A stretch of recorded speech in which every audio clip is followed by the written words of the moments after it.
Old Sultan.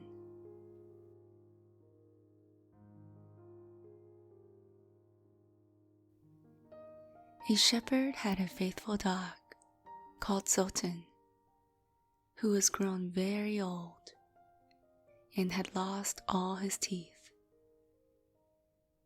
And one day, when the shepherd and his wife were standing together before the house,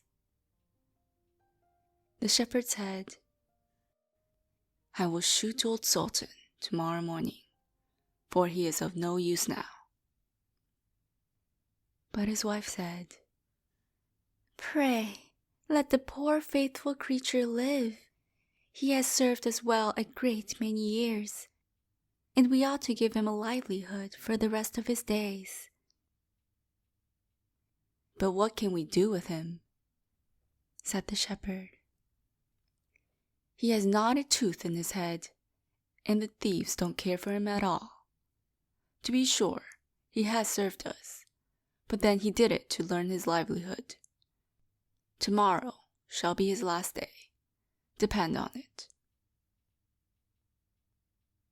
Poor Sultan, who was lying close by them, heard all that the shepherd and his wife said to one another, and was very much frightened to think tomorrow would be his last day.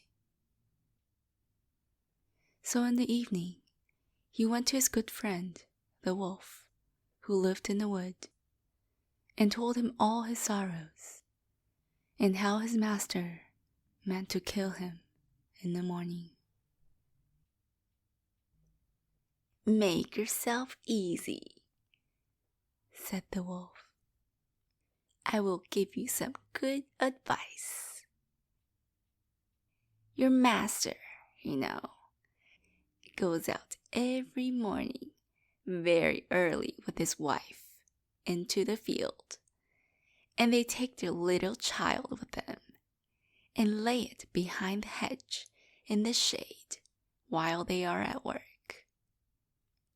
Now, do you lie down close by the child and pretend to be watching it, and I will come out of the wood and run away with it.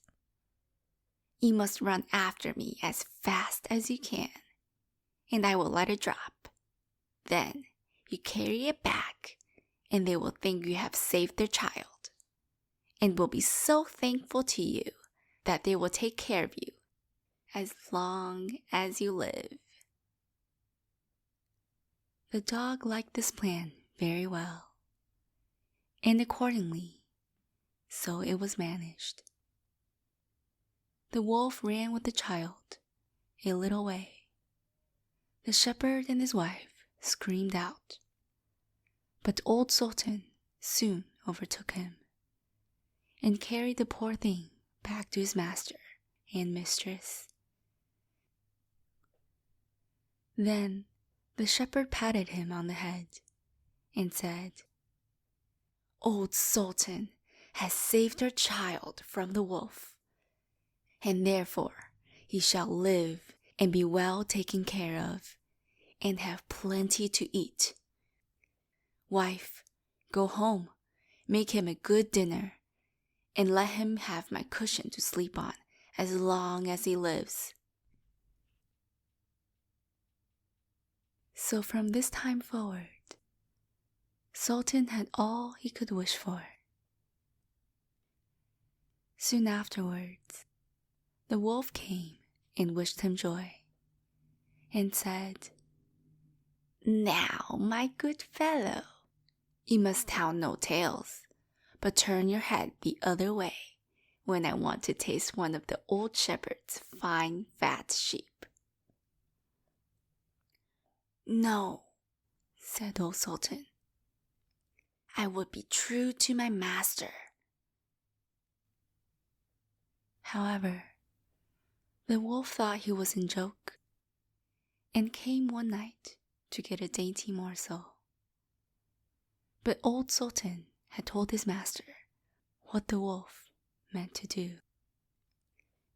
So he laid wait for him behind the barn door.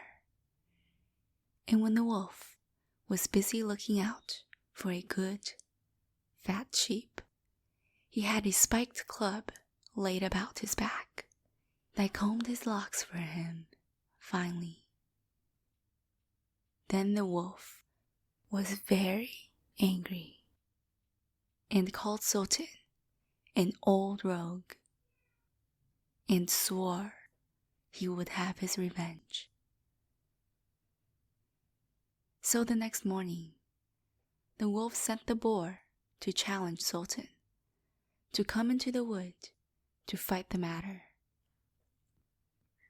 Now, Sultan had nobody he could ask to be his second, but the shepherd's old, three-legged cat. So he took her with him. And as the poor thing limped along with some trouble, she stuck up her tail straight in the air. The wolf and the boar were first on the ground, and when they espied their enemies coming, and saw the cat's long tail standing straight in the air, they thought she was carrying a sword for old Sultan to fight with.